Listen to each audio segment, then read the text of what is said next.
Hello, beautiful soul team, soulmates, soul friends. Interesting, huh? Normally, that's not what we say, but that was what wanted to come through. So, hello and welcome, my beautiful soul family. This is Rebecca, your vibe mentor, bringing you another video on how to raise your vibration so you can live your best life. Maybe I should have cut it out, but I kind of feel like it was supposed to be that way. So we're going to leave it. So anyways, today we're going to talk about the 3 ego beliefs that keep you unhappy. And this is a fun and interesting topic. I absolutely love this. It is life-changing when you can start to understand and see how these are playing out in your life and therefore put them down and no longer do them so that you can tap into everything that you dream of, your heart's desire, your dream life, the abundance of joy and peace that are available to us all, the way that we are intended to live. So before I do that, I just want to let you know on 11/11, doors open to the New Earth Construction team. If you are a purpose-driven entrepreneur or want to be, this is the place for you. If you have ever struggled with the lack mentality, the belief in not enoughness, the feeling of unworthiness, the fear of being seen, the fear of rejection, all of those subconscious limiting beliefs that hold you back, that keep you from doing the thing you know how to do, but your subconscious won't let you do, then this is for you. What we will do is we will help you heal and remove all of those limiting beliefs, the blocks, the complex trauma, however you want to call it. I do something called brain spotting. I guarantee you it will work for you. It's a proven modality used in traditional psychological settings, so it works. We are calling it trauma spotting through source tapping because there is an energetic component that happens when we do it in the spiritual community. So I'm really excited to share this with you. We will do some of the healing so that you can step into your life purpose and manifest abundance through it, because we together are the shift, and we need to tap into our abundance birthright to be able to build the new earth. It's going to take financial resources, and we have to warm up to the fact that we are abundant beings and that we have a birthright of abundance, and we have every ounce of what is titled as deserving just because we simply breathe, because we are an aspect of the divine. So if any of that sounds of interest to you, comment below, send me an email. There's an email address in the about section. Let me know, say, put my name on the wait list. I want in, and we will welcome you to the community when we open the doors on 11/11. Okay. All right. So that felt kind of funny. I'm just raw and real today. Let's jump in. The 3 ego beliefs that keep you unhappy. First and foremost, credit where credit due. There's a man by the name of Aaron Abke. He has a phenomenal YouTube channel. Definitely subscribe there. This was something that was delivered to him when he was going through a dark night of the soul, really struggling with depression.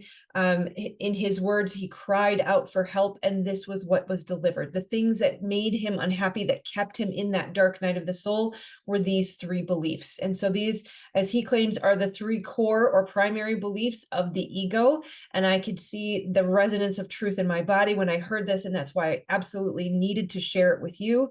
So yeah, let's jump in. Up front, the 3 are lack, attachment, and control. And it's interesting how one leads to the other. They're intricately connected. So let's look at them each individually. Lack. And I think the reason that I like a lot of Aaron's work. I don't watch all of his videos, but when something really resonates, it usually is because it's in the vein of what is necessary for our community to heal. And so just a quick recap, if you're new to the channel here, I know there's lots of newbies here, so I'm so excited and honored and privileged to be here and to be of service to you.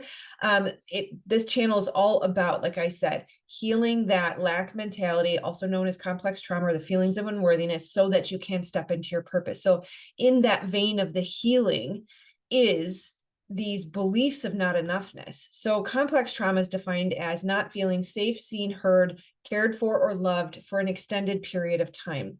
And the big T word sounds so big, bad, and ugly. I don't have trauma, most people say. But the truth is, if you look at even just the last 2 years with COVID, the whole world at some point felt unsafe for an extended period of time, not to mention toxic relationships or troubled childhoods. So this is the human condition. This is a very pervasive challenge that the human race is facing. So you are not alone in this, and you are not an anomaly. You are not unique or special in your feelings of brokenness. right? That this is something that we as a human race are overcoming right now. This is top of mind for many, and there is a wave of healing of trauma coming. Okay, so trauma's hallmark belief is something is wrong with me. It's the lack mentality. I'm not enough, you're not enough, the world's not enough, I don't have enough, right? That belief in lack is pervasive. And I will say that going through this is very helpful. Having the cognitive understanding of how this plays out in our life is really critical to being able to catch it and replace it. But also, this belief is housed in the body. So know that the watching of videos or the talk therapy is 50% of the work. You cannot resolve trauma from the level of the mind. I think it was Einstein that said you cannot resolve a problem from the level of consciousness that it was created, right? So the limbic brain, the subconscious brain, the oldest part of the brain, all the parts in that general area are in charge of keeping you safe. And so it's kind of like the program was booted up, the floppy disk was inserted. This is your program, right? This belief in not enoughness. And that will play out in every aspect of your life, in your health, in your relationships, in your finances, in your career, in every aspect of life. If you have that underlying core belief of there's not enough, I lack something, then you are going to continue to experience more of the same. Because we're creative beings, we are manifesting all the time. You will continue to manifest more of the same. Your beliefs are the foundation of everything that is created in your life. From your belief comes your thoughts. From your thoughts, the chemistry that floods your body. The chemistry that floods your body creates the emotions, the vibrations in your body that are emitted out of your body. That is your frequency, and your vibration, that is your attraction point. So that is an oversimplification of the manifestation process. So let's get back to this. Lack. The way we understand what we are feeling is based on our emotional guidance system.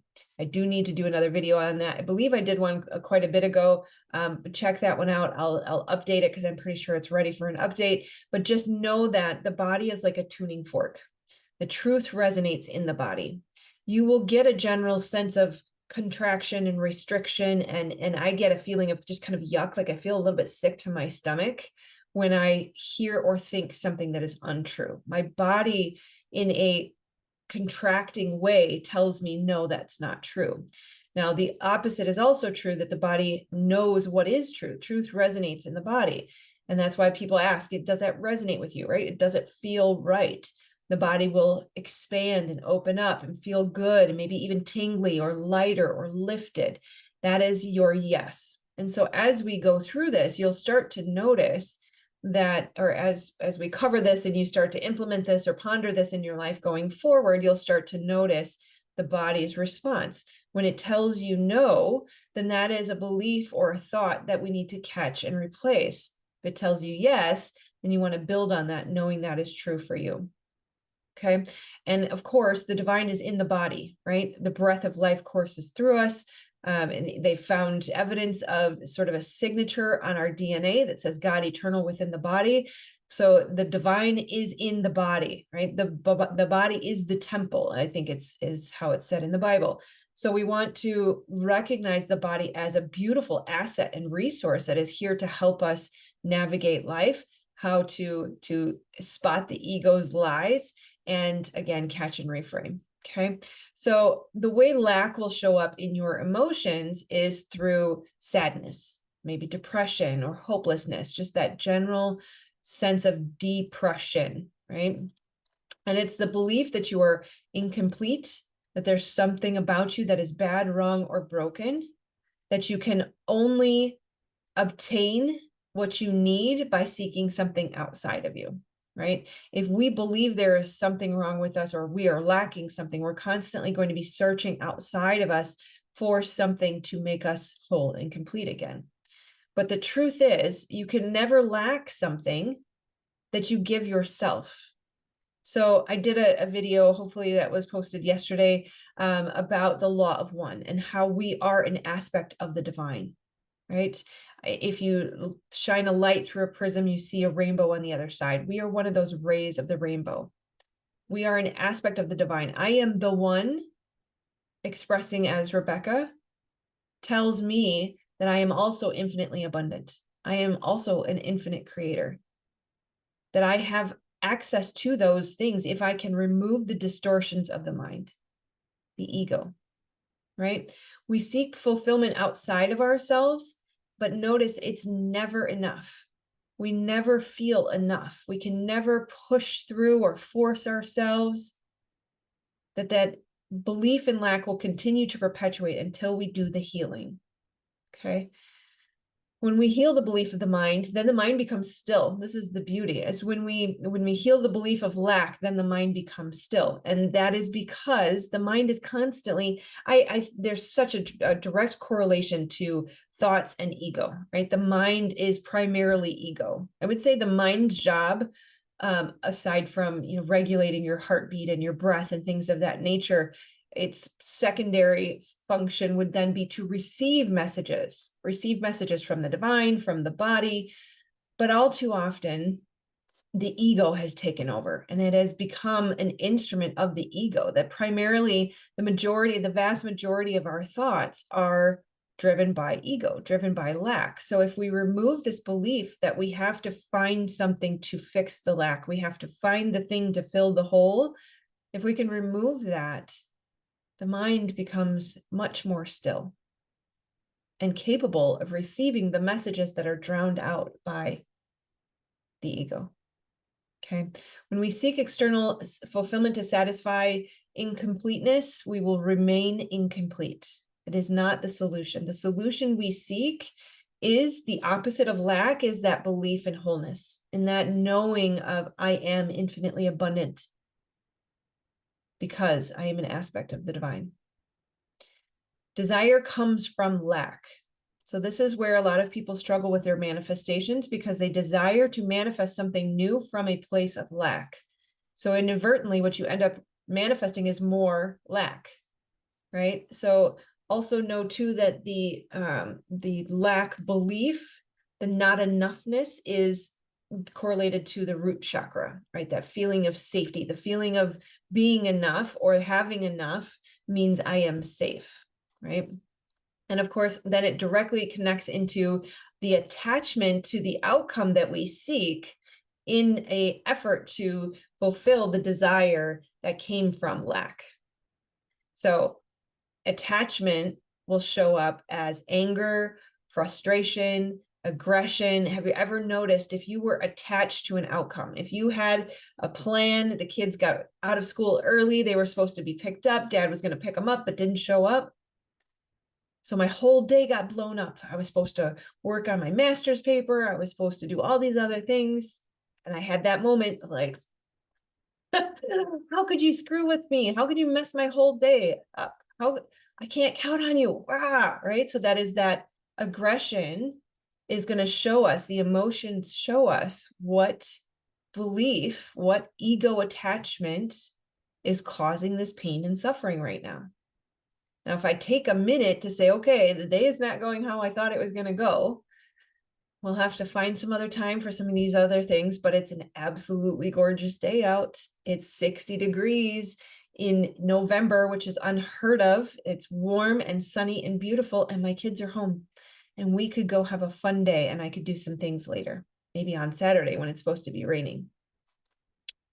How easily and quickly we can make that choice to shift out of the anger and the frustration and the attachment to the outcome and into, okay,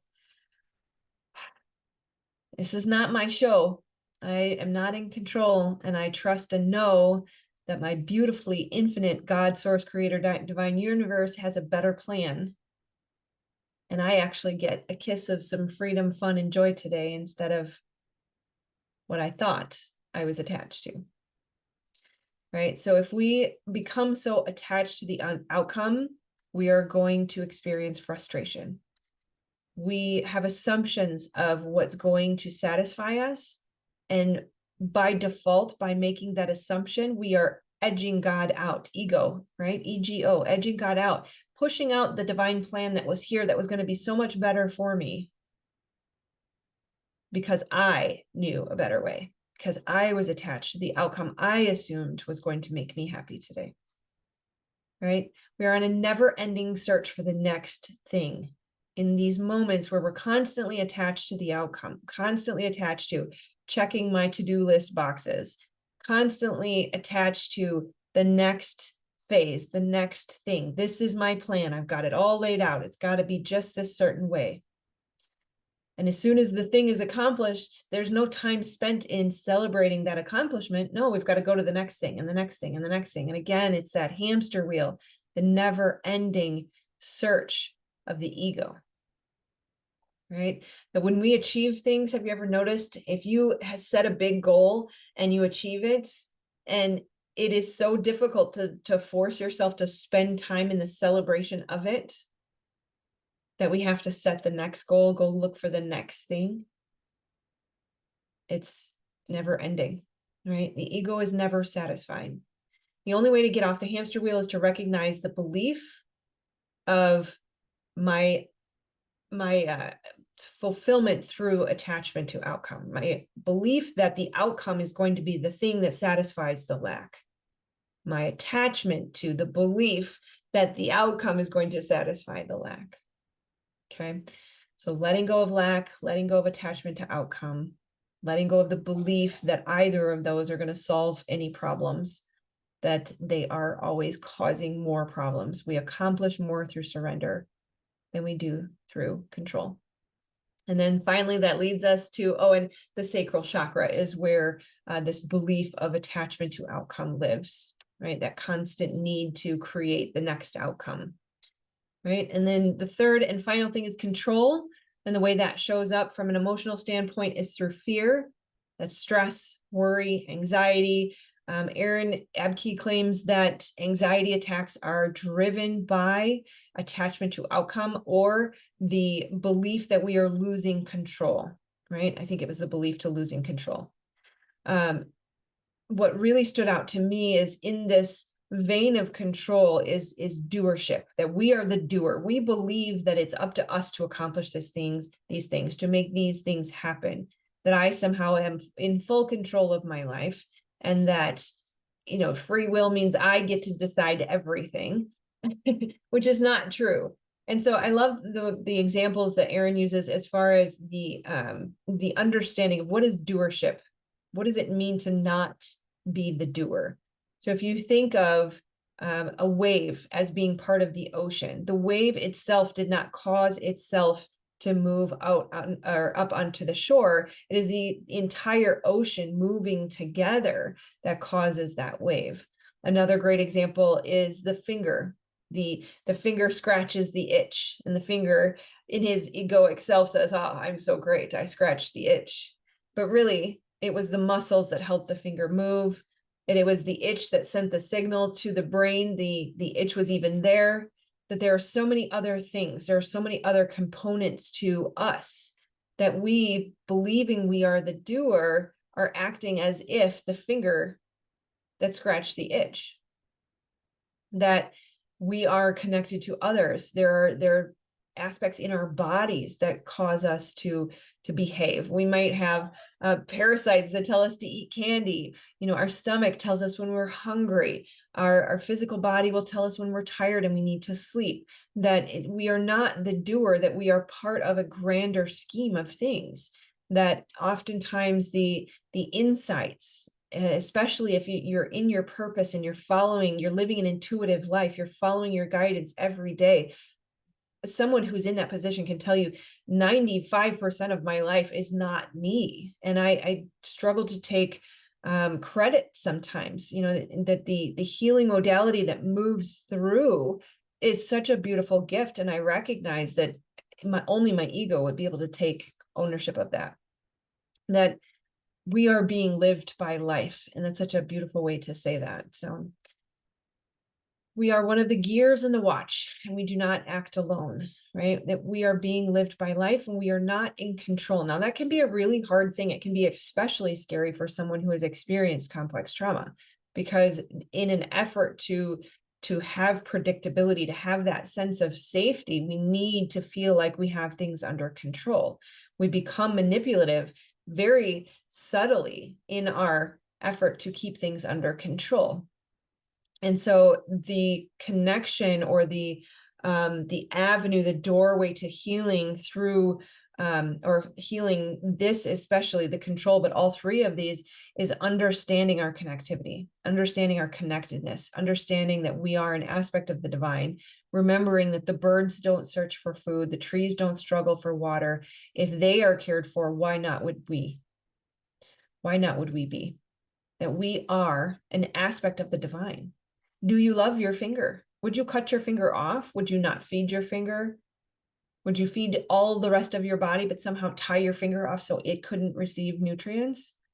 That is sort of the way the ego is believing, that everybody else has what they need, but somehow I don't. And so it is the knowing in your, the remembering in your divinity, the knowing in your connectedness that you are loved infinitely and cared for and supported and safe. It is not up to you to control. And in fact, you cause more problems for yourself when you think that you can control things. You run out there trying to fix everything, anticipate all the problems that might come, and then you put these solutions in place, assuming that that problem was going to come to fruition, which usually it doesn't. And the thing you put into place to prevent it actually causes more problems for you, when the solution that the universe had for you was far better and far beyond anything you ever could have imagined or created on your own. Control is detrimental to you, to the people around you, to the collective. We have to make a choice to put down control and stop listening to the messages of our society and our media that tell us we need to have things under control. Okay. Yes, so trying to take control is to act alone. Surrender is to act with God. Beautiful quote by Aaron Abke. Anxiety is driven by losing control. Yes, we did say that. The ego feels it is dying if it lets go of control. Absolutely. So the ego, it's kind of like a wounded animal in a corner. If it feels like it's dying, it's going to lash out with every ounce of energy it can in an effort to cling to the last ounces of life. And so you'll find that as you work through these and you start to put them down and start to change these beliefs, catch and replace, right? Recognize the belief, how it's showing up in your life, replace it with the opposite, more positive belief. The ego is going to start to act out, feeling like it's dying. And so we want to recognize that it is 2 steps forward, 1 step back. That's still progress.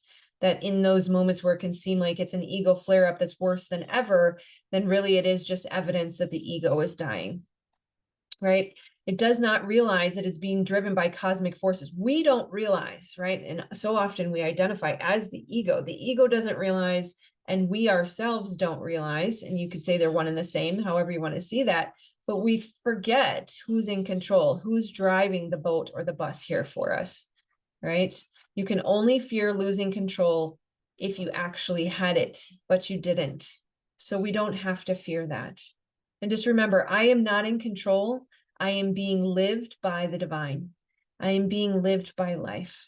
And that allows you to let go of the white knuckling of the steering wheel, let go of control, trust, have faith, surrender. It really is, at the end of the day, a choice. You can resist or you can surrender.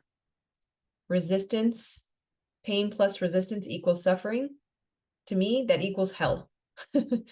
Surrender, while a little difficult up front, just like a muscle, we build it, we practice it, we do it. It literally leads to heaven on earth. All right, guys, let me know how you enjoyed this. Definitely, again, all credit due to Aaron Abke. Check out his channel, give him a new subscribe as well. I'm sure he would appreciate that. I am forever grateful. If Aaron, you should ever see this video. So thank you for all of the work that you do. You're sharing a beautiful message, and it takes a village. So we're all in this together. So I love you guys. Please do make sure you like, subscribe, and share, and I will see you on the next video. Take care. Namaste.